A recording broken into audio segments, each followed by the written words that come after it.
Tapi memang buruh itu korban. Dan kita memahami ini. Ya kan, jadi ini kadang-kadang suatu dilema, ya kan, katakanlah buah si malakama. Kita mau bantu buruh sekarang dan semua yang sulit tidak hanya buruh, ada orang yang tidak di pabrik kerja, dia kerja seharian, tukang gunting rambut. Ada tukang kaki lima, soto dan sebagainya. Ya kan, dengan COVID orang takut banyak yang nggak belanja. Mereka bagaimana seharian? Siapa yang melindungi mereka? Semua terkena. Nah, presiden itu selalu membela rakyat kecil. Jadi kalau kita lihat stimulus semua itu kan maksudnya itu. Nah, kita mengakui presiden juga marah. Beberapa pejabat dan beberapa birokrat yang tadi saya singgung tidak tanggap bahwa ini keadaan darurat. Jadi mereka itu kerja mungkin as if situasi biasa, ya kan? Jadi banyak bantuan-bantuan itu kurang cepat sampai, ya kan? Jadi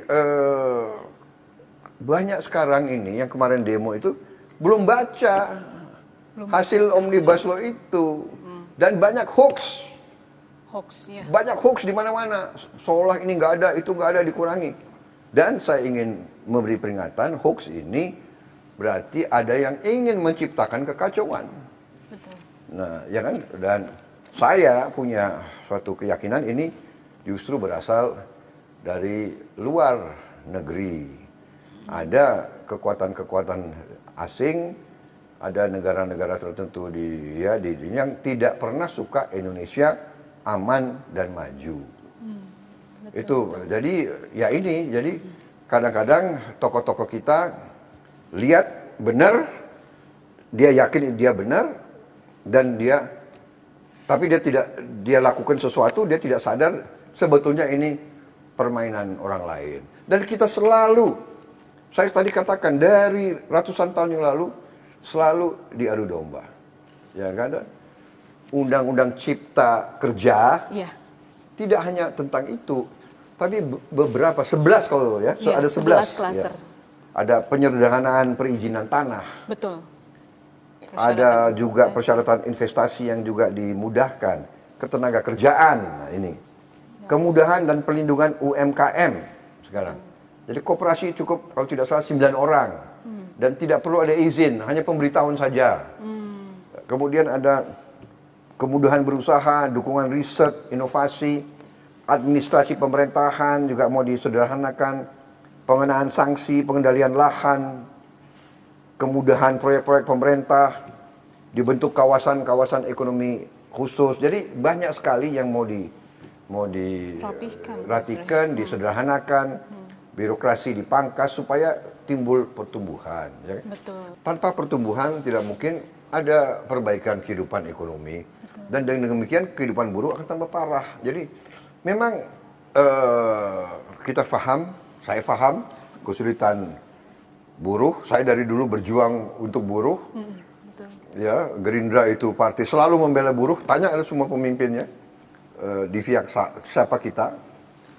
Dan waktu Omnibus Law ini dibahas di pemerintah, di DPR, Partai Gerindra juga yang paling keras membela kepentingan semua, buruh, tani, nelayan dan sebagainya.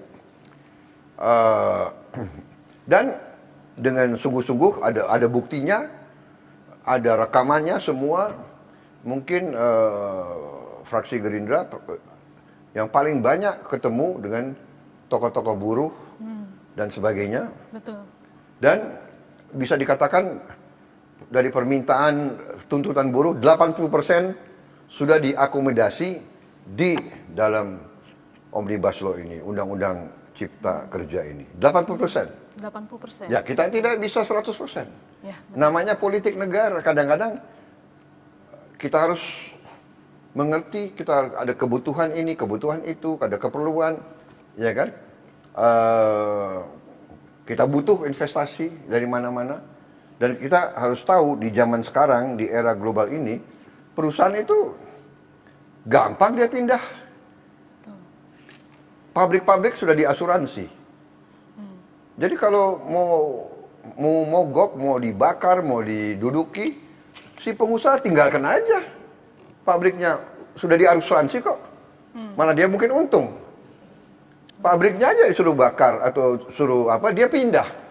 Modalnya pindah, transfer pakai digital, modalnya sudah pindah, pindah ke Vietnam, pindah ke Kamboja, pindah ke Thailand, pindah ke India, pindah ke Bangladesh. Jadi sekarang ini, saya tahu ini buah si mereka dilema. Jadi pemimpin buruh ini dilema. Dia mau bela buruhnya, tapi kalau dia terlalu kencang, si pengusaha pindah. Jangan, tidak hanya pengusaha asing, pengusaha Indonesia pun pindah. Sekarang sudah ada pengusaha-pengusaha Indonesia yang ada di India, yang buka pabrik di Nigeria, yang ada di Mesir. Jadi ini dunia ini sudah semakin kecil. Modal itu cepat pindah. Nah ini yang harus disadari oleh teman-teman, kawan-kawan buruh. Jangan emosional, jangan cepat marah, jangan ya kan? Anarkis. Jangan mudah untuk mau bikin aksi massa sehingga munculnya adalah vandalisme. Iya kan? Nah, kalau nanti yang dibakar apa sarana umum. Sarana umum. Iya. Itu kan dibangun dengan uang rakyat. Betul, betul. Untuk kepentingan rakyat dibakar. Jadi coba itu anak-anak itu pikirkan. Saya nggak yakin ya itu dari para mahasiswa atau para pemuda. Ini pasti ada yang mengakomodir. Ada dalangnya. Ini pasti anasir-anasir ini. Ya kan? Nah, ini pasti anasir juga yang dibiayai oleh asing. Nggak mungkin seorang patriot mau bakar milik rakyat. Betul. Kalau mau demo silakan. Demokrasi itu boleh demo, bawa ini jalan, bawa demo. Dibuka. Masa bakar milik rakyat, ya kan? Benar nggak? Jadi kalau sudah begitu kita sangat-sangat waspada. Ya, jadi ini sikap saya. Jadi dan 80% sudah tercapai. Ya kan 10% lagi, 20% lagi kan masih bisa diperjuangkan. Masih banyak cara, ya kan? Betul. Ada judicial review ke MK, ada lagi negosiasi sama pengusaha-pengusaha. Ya. Kalau mau 100%, kalau tidak, ya kan ini kan tidak bijak. Betul Ya, sekali. jadi itu himbauan saya kepada teman-teman. Kita mengerti ini kesulitan kita bersama. Ya kan? Kita harus atasi COVID-19 dulu. Masa menganjurkan anak-anak muda itu untuk demo, berjalan, ya. Saya lihat banyak nggak pakai masker, Ya, dan betul. kalau pakai masker pun kalau nanti kebersentuhan dan kawannya terlalu dekat, ini kan sebetulnya ya Anda mencelakakan Diri anak-anak kita, benar nggak? Betul sekali. Ini yang dalang ini tidak bertanggung jawab sama sekali. Saya sangat prihatin, ya kan? Ini kan lagi COVID. Cobalah kita sabar, kita atasi dulu, kita perbaiki, ya kan? Kita coba kalau nanti undang-undang ini tidak bagus, kalau pelaksanaan tidak baik, ya bawalah ke judicial review, bawa ke Mahkamah Konstitusi. Betul. Sudah berkali-kali kok dalam sejarah terjadi, ya kan? Betul sekali. Jadi marilah kita berpikir dengan tenang, ya, dengan sehat, dengan kekeluargaan. Tapi saya lihat sebetulnya sebagian besar pendemo itu juga masih baik gitu.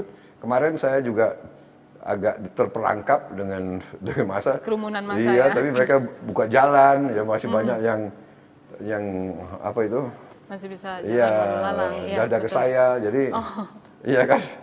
Mungkin dia lihat mobil saya, ya kan? Wah, bahkan anak-anak itu ada juga yang hormat, bila jadi. Ada juga yang hormat. Saya kira mereka itu niatnya baik itu anak-anak tuh ya, tapi ada yang panas-panasin ya. Betul sekali. Nah, dengan Gerindra mendukung secara penuh dengan rancangan Undang-Undang Omnibus Law ini, apakah Bapak ada arahan khusus kepada pimpinan Gerindra? Ya, jadi gini, kita mendukung, tapi kan kita juga menyaring. Tidak kita dukung begitu, Anda boleh tanya. Ya kan? Jadi banyak sekali juga kita kurangi yang terlalu liberal, ya kan? Jadi memang banyak kalangan kita juga yang masih gandrung dengan liberalisme gitu loh ya. Disangka tiap kesulitan diatasi dengan liberal, tiap itu liberal, ya kan?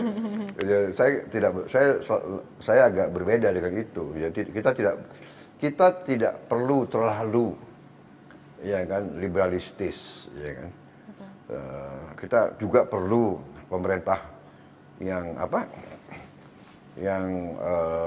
arahkan, yang driven gitu loh, Ya. Betul sekali. Kita punya kekuatan kok, negara kita sangat kuat, tapi memang kita punya kelemahan juga, ya kan? Nah ini kita tutup kelemahan kita, baru kita nanti bangkit. Baik Bapak, kita akan komersial break berikut ini.